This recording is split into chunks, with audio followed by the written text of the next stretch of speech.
சொல்லுங்க சொல்லுங்கம்மா. இல்ல அது சாப்பிட ஏதாவது வேணுமா? டீ சாப்பிடுறீங்களா? காஃபி சாப்பிடுறீங்களாமா? இல்ல ஒண்ணு வேணாம். நீங்க ரூம்ல போய் இருங்கம்மா. எது இருந்தாலும் நான் கொண்டு வரேன். உங்களுக்கு என்ன வேணும்னு சொன்னீங்கன்னா நான் உங்க ரூம்க்கே கொண்டு வந்து தரேன்னு சொல்லியிருக்கேனேம்மா. ஒண்ணு வேணாம்.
சரஸ்வதி,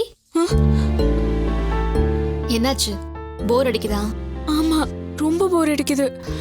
இப்படியெல்லாம் நான் இருந்ததே இல்ல. இந்த வீட்ல அப்படிதான். நாம நினைச்ச மாதிரிலாம் இருக்கவே முடியாது. எல்லாரும் உங்களை ஒதுக்கி வைக்கிற மாதிரி இருக்கா? யாரும் உங்க கூட பேசுறதே இல்லைல்ல? உங்ககிட்ட பேச வேண்டான்னு யாரும் யார்கிட்டயும் சொல்லல. ஆனா எல்லாருமே உங்ககிட்ட பேச பயப்படுறாங்க. இப்ப கூட அத்தை என்கிட்ட நேரடியா சரஸ்வதி கிட்ட பேசாதன்னுலாம் சொல்லல. ஆனா கார்த்தி தான் அவங்க கிட்ட பேசாத, அது அம்மாவுக்கு பிடிக்காதுங்கிற மாதிரிலாம் சொன்னாரு. அது எப்படி ஒரே வீட்டுக்குள்ள இருந்துகிட்டு ஒருத்தர் கூட ஒருத்தர் பேசிக்காம இருக்க முடியும்? அப்போ அத்தையை விட கார்த்தி தான் எங்க மேல கோவமா இருக்காரா? ஆண்டி எதுவும் சொல்லல. கார்த்தி சொன்னா சொல்லிட்டு போட்டோம். எல்லாம் சரி பண்ணிடலாம், சரியா? இந்த வீட்ல இந்த மாதிரி நிறைய விஷயங்கள் இருக்கு. அத கொஞ்சம் கொஞ்சமா நாம தான் மாத்தணும். என்னால நான் இருக்கிற ரூமை விட்டு கூட வெளியில வர முடியல. நான் எதை மாத்த போறேன்? ஏன் சரஸ்வதி இப்படி கிவ் அப் பண்ற மாதிரி பேசுற? எல்லாம் கண்டிப்பா மாறும், சரியா? இப்போ இன்னும் கொஞ்ச நாளைக்கு தனியா இருக்கிற மாதிரி தான் இருக்கும். அந்த ஸ்டேஜை நீங்க தாண்டணும். அது வரைக்கும் உங்களுக்கு பிடிச்ச மாதிரி ஏதாவது பண்ணுங்களேன். உங்களுக்கு ஏதாவது ரொம்ப பிடிக்குமா? பிடிச்ச விஷயத்தை எப்ப வேணாலும் பண்ணிக்கலாம். இப்போ பிடிக்காத ஒரு விஷயத்த பண்ணி ஜெயிச்சு காட்டணும்னு ஆசையா இருக்கு. என்ன சொல்றீங்க? நெக்ஸ்ட் வீக் +2 எக்ஸாம் இருக்கு. நான் அந்த எக்ஸாம் எழுதி பாஸ் பண்ணணும். எந்த MBA படிக்கலன்னு இவ்வளோ பெரிய பிரச்சனையாச்சோ, அந்த MBA டிகிரியை நான் வாங்கி காட்டணும். சூப்பர் சரஸ்வதி, உண்மையிலேயே ரொம்ப நல்ல விஷயம். அத எப்படியாவது சக்சஸ் பண்ணணும். அதுக்கு என்ன பண்ணலான்னு மட்டும் நீங்க யோசிங்க. எதை நம்மளால செய்ய முடியாதுன்னு சொன்னாங்களோ, எதை நம்மள அழ வச்சதோ, நாம அதுல ஜெயிச்சு காட்டணும். முதல்ல நீங்க எக்ஸாம் எழுதுறதுக்கான வழியை பாருங்க, சரியா?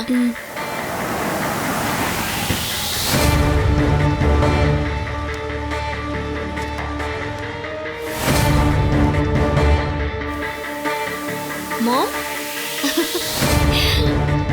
மாம் நல்லா இருக்கீங்களா? நான் நல்லா இருக்கேன். நீ எப்படிடா இருக்க? நான் ரொம்ப நல்லா இருக்கேன். ஆதி நல்லா இருக்கா? நல்லா இருக்கான். வாங்க மேடம். வாங்க உட்காருங்க. எங்க சம்பந்தி அம்மாவை காணோம்? இதோ உள்ள இருக்காங்க. வாங்க சம்பந்தி. வணக்கம். வாங்க சம்பந்தி, உட்காருங்க. உட்காருங்க மாம்.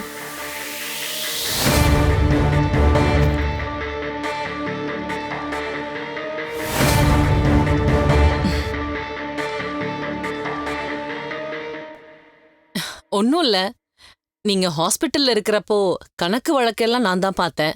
அதான் உங்ககிட்ட ஒப்படைச்சிட்டு போலாமேன்னு. ஆமாம்மா, நீ ஹாஸ்பிட்டல்ல இருந்தப்போ நாங்கெல்லாம் என்ன பண்றது ஏதுன்னு தெரியாம திகைச்சு போயிருந்தோம். அந்த நேரத்தில் சம்பந்தியமாக தான் பொறுப்பெடுத்து எல்லாத்தையும் பார்த்துக்கிட்டாங்க. அந்த கணக்கு வழக்கெல்லாம் என்ன ஏதுன்னு பார்த்து எல்லாத்தையும் செட்டில் பண்ணணும்ல. என்ன சம்மந்தி இது? நான் என்ன பணத்தை செட்டில் பண்ணுங்க நான் இங்க வந்தேன்? கணக்குன்னா கணக்கு தானே, அது என்னங்கறத உங்ககிட்ட சொல்லிட்டு போலான்னு தான் வந்தேன், அவ்வளவுதான். ஏன்னா கல்யாணம் நடந்தப்போ இந்த கணக்கு வழக்கெல்லாம் சொக்கலிங்கம் தான் பார்த்துட்டு இருந்தாரு.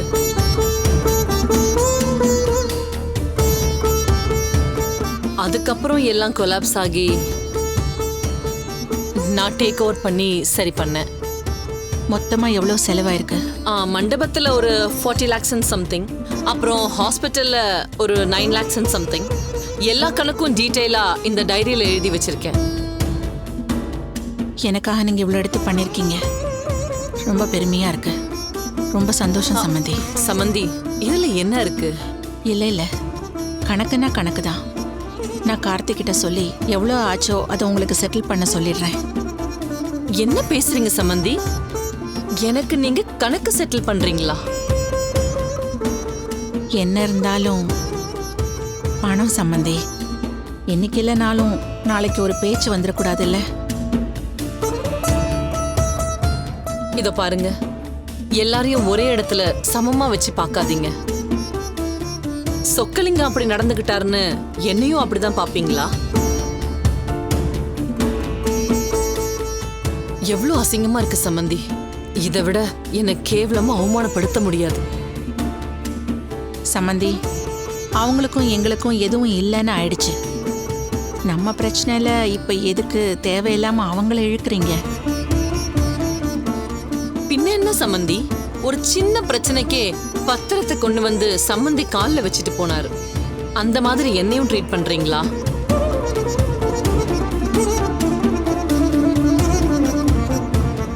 என்ன பத்திரம்? யார் கால்ல வச்சாங்க? அது ஒன்றும் இல்லைம்மா, அது அப்புறம் பேசிக்கலாமே. என்ன சம்மந்தி, அப்போ சம்பந்தியம்மா கிட்ட நீங்க எதுவும் சொல்லலையா? சம்பந்தி, கொஞ்சம் சும்மா இருக்கீங்களா ப்ளீஸ்? என்னங்க, என்ன நடந்தது? சம்பந்தியமா என்ன சொல்றாங்க? அது ஒன்றும் இல்லைம்மா, அதை நான் அப்புறம் சொல்றேன் உங்கள்கிட்ட. எனக்கு இப்ப உண்மை தெரிஞ்சாகணும். ஆ, என்ன சம்மந்தி, என்ன பிரச்சனை? இல்ல, நான் தெரியாம சொல்லிட்டேன். அதை விட்டுருவோமே, நம்ம வேற ஏதாவது பேசலாமே. இல்ல இப்ப எனக்கு உண்மை தெரிஞ்சே ஆகணும். சொல்ல போறீங்களா இல்லையா?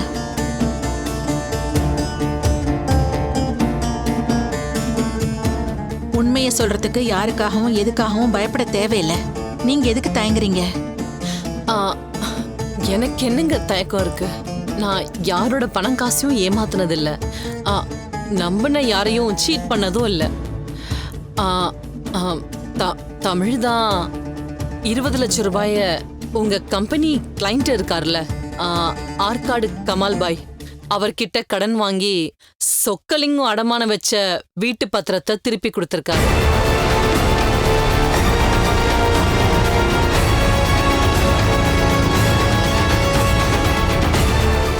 அப்படி வாங்கின அந்த 20 லட்சம் ரூபாய் கடனுக்கு லோடு அனுப்ப முடியுமா முடியாதான்னு அந்த பாய் தகராறு பண்ணதா சொல்லிதான் கார்த்திக்கும் தமிழுக்கும் ஹாஸ்பிட்டல்ல பெரிய சண்டையே வந்துருச்சு.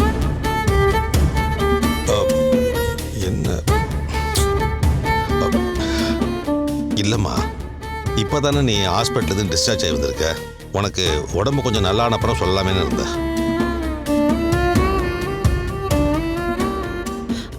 சமந்தி, எப்போ இந்த கல்யாண பேச்சை எடுத்தீங்களோ அப்போத்துல இருந்தே தமிழ் தம்பி தப்பு மேல தப்பு பண்ணிட்டே தான் இருக்காரு.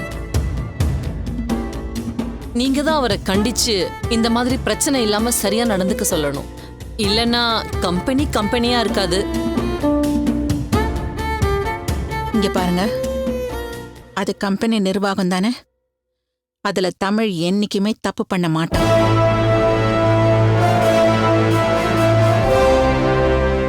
யோசிக்காம அவன் எந்த விஷயத்தையும் பண்ண மாட்டான்.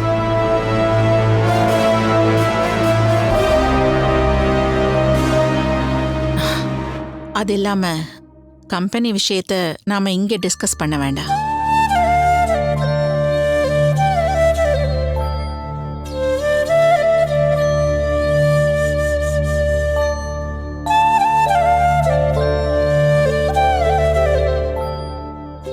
நீங்க கல்யாணத்துக்கும் ஹாஸ்பிட்டலுக்கும் கொடுத்த பணம் கணக்குல இருக்குன்னு சொன்னீங்கல்ல, அதை பத்தி சொல்லுங்க.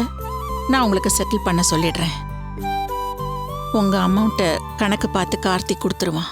இத நான் கடனாவோ கொடுக்கல, அதை திருப்பி வாங்குறதுக்கும் நான் வரல. இதுதான் கணக்குன்னு சொல்றதுக்கு தான் நான் வந்தேன். கணக்க சொல்லிட்டீங்கல்ல, உங்க பணம் உங்களுக்கு வந்துடும். நான் தான் வேணான்னு சொல்றேன்ல. அப்படியே கொடுக்கணும்னு நினைச்சீங்கன்னா அதை கொண்டு போய் கோவில் உண்டியல்ல போடுங்க. நான் வரேன். சம்மந்தி, ஒரு நிமிஷம்.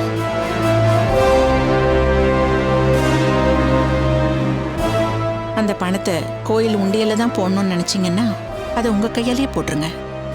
உங்க காசுல எங்களுக்கு புண்ணியம் சேர வேண்டாம். கார்த்தி வந்ததும் பணத்தை செட்டில் பண்ண சொல்லிடுறேன்.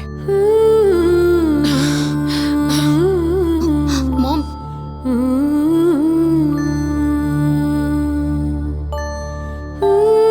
அத்தை,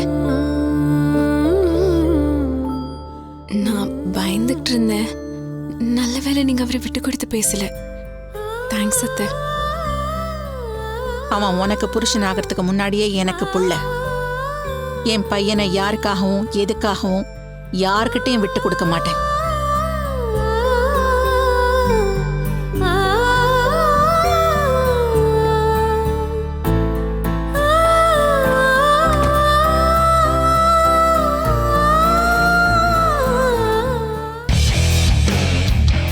மாம், எதுக்கு இவ்ளோ கோவப்படுறீங்க? அவங்க எப்படி பேசுனாங்கன்னு பார்த்தல்ல. மத்தவங்க விஷயத்துல நீங்க ஏன் மாம் தலையிடுறீங்க? வசு, உனக்கு புரிய மாட்டேங்குது. இல்ல மாம், நான் சொல்றது ஒரு நிமிஷம் கேளுங்க. வசு, நான் பண்றதெல்லாம் உங்க நல்லதுக்கு தான். நீயும் மாப்பிள்ளையும் நல்லா இருக்கணும், உங்க ஃபியூச்சருக்கு எந்த பிரச்சனையும் வரக்கூடாதுன்னு தான் இதெல்லாம் பேசிட்டு இருக்கேன். நீங்க பேசுறதுனால எல்லாம் சரியாயிடுமா? தேவையில்லாம பிரச்சனை தான் அதிகமாகுது. வசு, பிரச்சனை சின்னதா இருக்கும் போதே சரி பண்ணணும், இல்லனா கை மீறி போயிடும். இந்த கம்பெனி என்ன தமிழுக்கு மட்டும் சொந்தமா என்ன? அதுல மாப்பிள்ளையோட பங்கு இல்ல? அப்படின்னா அங்க என்ன நடக்குதுங்கிறத நீங்க 2 பேருமே தெரிஞ்சுக்கணும். நம்ம கம்பெனில ஆதியே தப்பு பண்ணாலும் நான் திட்டதான் செய்வேன். ஆனா உன் மாமியார் எல்லாத்தையும் கண்ட்ரோல்ல வச்சிருக்கேன்னு வாய் ஜம்பம் தான் பேசுறாங்க. கம்பெனில என்ன நடக்குதுன்னு தெரியாம கண்ணை மூடிட்டு நம்புறது முட்டாள்தனம். அவங்க தான் அப்படி இருக்காங்கன்னா நீங்களாவது தெளிவா இருக்க வேண்டாமா? நாம பண்றது தப்புன்னு தெரியாமையே அவங்க இதெல்லாம் பண்ணிட்டு இருக்காங்க. விஷயம் தெரிஞ்சும் அதை நம்ம அமைதியா வேடிக்கை பார்த்துட்டு இருந்தோம்னா அது நாம கம்பெனிக்கு பண்ற துரோகம். ஏன் சம்மந்தி அம்மாவுக்கே பண்ற துரோகம் மாதிரி தான். இதெல்லாம் இப்ப உனக்கு புரியவே புரியாது. கொஞ்ச நாள் கழிச்சு புரியறப்போ நான் சொன்னது கரெக்ட்னு தோணும். நான் வரேன்.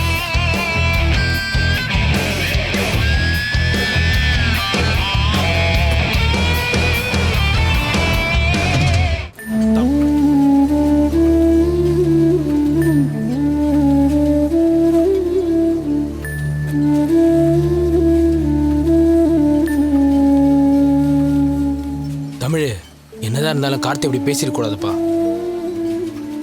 எனக்கும் அதான்டா ஒன்றும் புரியல. நான் தப்பு பண்ணிட்டேன், இல்லைன்னு சொல்லலை. ஆனால் அதுக்காக அவன் அப்படியே நடந்துப்பான். என்னப்பா தப்பு பண்ண? உலகத்தில் யாருமே பண்ணாத தப்பா இப்போ நீ பண்ணிட்ட. அவன் கூட தான் போய் சொல்லி கல்யாணம் பண்ணா. அப்போ மட்டும் நல்லா இருந்துச்சா? அம்மாவே உன்னை மன்னிச்சு வீட்டில் ஏற்றுக்கிட்டாங்க. இவனே ஓவரா பண்ணுறான். டேய், இவன் சின்ன பையன்டா, எல்லாத்தையுமே தப்பாவே புரிஞ்சுக்கிறான். என்ன பேசுற? கிளைண்ட்டுக்கு முன்னாடி அவன் என்ன அசிங்கப்படுத்தி இருந்தாலும் பரவாயில்ல, உன்னெல்லாம் கேவலப்படுத்திருக்கான். என்னைக்காவது உன் முன்னால அந்த சேர்ல அவன் உட்காந்துருக்கானா? ஆனா புது பழக்கம் எதிர்த்து பேசுறான். நீ யாருன்னு கேக்குறான். இதெல்லாம் தப்பா இருக்குப்பா. எனக்கு என்னமோ அவன் மாமியார் பேச்சை கேட்டுதான் இப்படிலாம் ஆடுறான்னு நினைக்கிறேன். டேய் விடுறா, அம்மாவுக்கு இப்போ உடம்பு சரியில்லாத நேரத்தில் நாமளும் பிரச்சனை பண்ணிக்கிட்டு இருந்தால் நல்லா இருக்காது. அவங்களுக்கு சரியானதும் கம்பெனிக்கு வருவாங்கல்ல, அப்போ அவங்களே புரிஞ்சுப்பாங்க. அதுக்குள்ளே இவன் கம்பெனியில் என்னென்ன பண்ணி வைக்க போறான்னு தெரியலையே.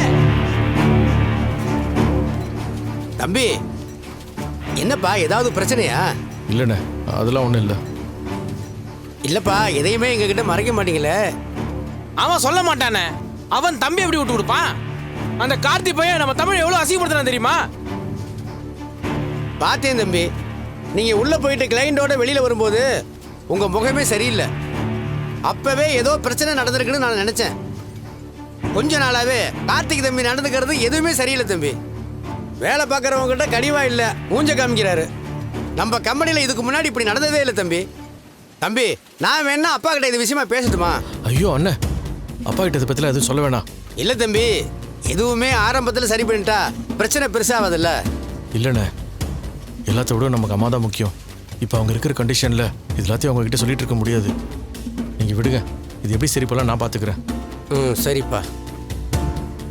என்ன இங்க எல்லாரும் கும்பலா நின்று வேடிக்கை பார்த்துட்டு இருக்கீங்க? போய் வேலையை பாருங்க போங்க. சும்மா தேவையில்லாம அரட்டை அடிச்சுக்கிட்டு. இல்லப்பா, அரட்டையெல்லாம் அடிக்கல. நாங்கள் தமிழ் தம்பிகிட்ட பேசிக்கிட்டு இருந்தோம். வேலையை செய்ய நேரத்தில் வேலை செய்யாம பேசிட்டு இருக்கிறதுக்கு பேர் தான் அரட்டை அடிக்கிறது. மாசம் மாசம் கரெக்டா சம்பளம் வாங்குறீங்களே, அப்போ வேலையை ஒழுங்கா பார்க்கணுமா இல்லையா? டேய், என்னடா பேசுற? இவங்களாம் யாருன்னு உனக்கு தெரியும்ல? தெரியும், இந்த கம்பெனியோட ஒர்க்கர். ஆனா பேருக்கு தான் ஒர்க்கர். பாதி நேரம் வேலையை பார்க்காம சுத்திக்கிட்டு இருப்பாங்க. கார்த்தி, நீ பேசுறது ரொம்ப தப்பு. அம்மாவுக்கு இதெல்லாம் தெரிஞ்சா ரொம்ப வருத்தப்படுவாங்க. என்ன அம்மா அம்மான்னு பூச்சாண்டி காட்டிட்டு இருக்கீங்க? வேலை நேரத்தில் எனக்கு வேலை நடக்கணும். That's important. நீங்க போய் வேலையை பாருங்க போங்க. போங்க. டேய், அவங்க வேலையை பார்த்துட்டு தாண்டா இருக்காங்க. நடுவில் கொஞ்ச நேரம் என்கிட்ட பேசிட்டாங்க, அவ்வளோதான். உங்ககிட்ட பேசினா வேலை என்ன தானே நடக்குமா? இதெல்லாம் ப்ரொடக்ஷனுக்கு எவ்வளோ லாஸ் தெரியுமா உங்களுக்கு? ஏன் அவங்க என்கிட்ட 5 நிமிஷம் பேசிட்டாங்கன்னா 10 நிமிஷம் எக்ஸ்ட்ரா சேர்த்து வேலை பார்ப்பாங்க. யாரும் இங்கே எக்ஸ்ட்ரா டைமுக்கெல்லாம் ஒர்க் பண்ண தேவையில்லை. கொடுக்குற காசுக்கு ஒழுங்கா வேலையை பார்த்தா மட்டும் போதும். டே கார்த்தி, என்னடா பேசுற? கம்பெனியில் அவனும் ஒரு ஆள் தான், விட்டு ஓவரா பேசிட்டு இருக்க. நீங்க யாரு? இந்த கம்பெனியோட ஒர்க்கர், அவ்வளோதான். இனிமே என் முன்னால குரல் வசதி பேசுறது, வாடா போடான்னு பேசுறதெல்லாம் வச்சுக்கூடாது. போய் வேலையை பாருங்க. டேய், வாயை மூடுறா. யாருக்கிட்ட என்ன பேசுற அறிவு இல்ல? முதல்ல நீங்க யார்கிட்ட பேசிட்டு இருக்கீங்க பாத்துக்கோங்க. இந்த கம்பெனியோட சேர்மன் அம்மா இருக்கிற இடத்துல நான் உட்காந்துருக்கேன். என்ன வாடா போடான்னு மரியாதை இல்லாம பேசுனீங்க, அவ்வளவுதான். அம்மா என்ன சொல்லியிருக்காங்க? கம்பெனி அட்மினிஸ்ட்ரேஷனை நான் பார்க்கணும், ப்ரொடக்ஷனை நீங்க பார்க்கணும்னு சொல்லியிருக்காங்களா இல்லையா? நான் வரப்ப இங்க வேலை நடக்கணும். அப்படி வேலை நடக்கலன்னா யாரா இருந்தாலும் கேள்வி கேட்பேன், உங்க மேல ஆக்ஷன் எடுப்பேன். அப்புறம் கடைசியா சொல்றேன், இதுக்கப்புறம் யாரும் என்ன மரியாதை குறைவா வாடா போடலாம் கூப்பிடக்கூடாது. போய் வேலையை பாருங்க.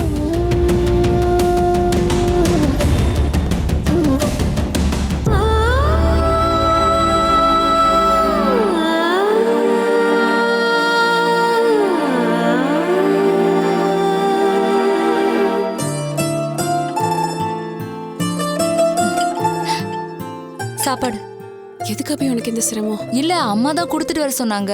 நீங்க சாப்பிட்டு தட்ட அங்க வச்சிருங்க, நான் அப்புறமா வந்து எடுத்துக்கிறேன்.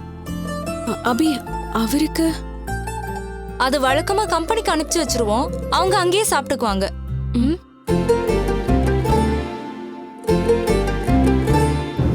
நவச்சி, டேய், கேண்டீனுக்கா போற? ஆமாம்பா. எனக்கு ஒரு சாப்பாடு வாங்கிட்டு வாங்க. பா, உனக்கு வீட்ல இருந்து சாப்பாடு வந்திருக்கோம். போய் கேபின்ல உட்காந்து சாப்பிடு. இல்லடா, இவ்வளோ நடந்ததுக்கு அப்புறமா நான் எப்பறம் அவங்க கூட உட்காந்து சாப்பிட முடியும்? தமிழே, நீ தானே சொன்ன கார்த்திக் சின்ன பையன், என்ன பேசுறதுன்னு தெரியாம பேசுறான்னு. சரிப்பா, அவன் பேசுறது நடந்துக்கிறதெல்லாம் பார்த்தா நம்மளுக்கும் கோவம் தான் வருது. ஆனா அதுக்காக நம்ம தம்பியை விட்டு கொடுத்துட முடியுமா? போய் சாப்பிடு. இல்லடா, எனக்கு மனசே சரியில்லை. எல்லாம் சரியாகிற வரைக்கும் நான் கேண்டீன்லேயே சாப்பிட்றேன். நீ இப்போ எனக்கு சாப்பாடு வாங்கிட்டு வா. இல்ல தமிழே, ஓடா.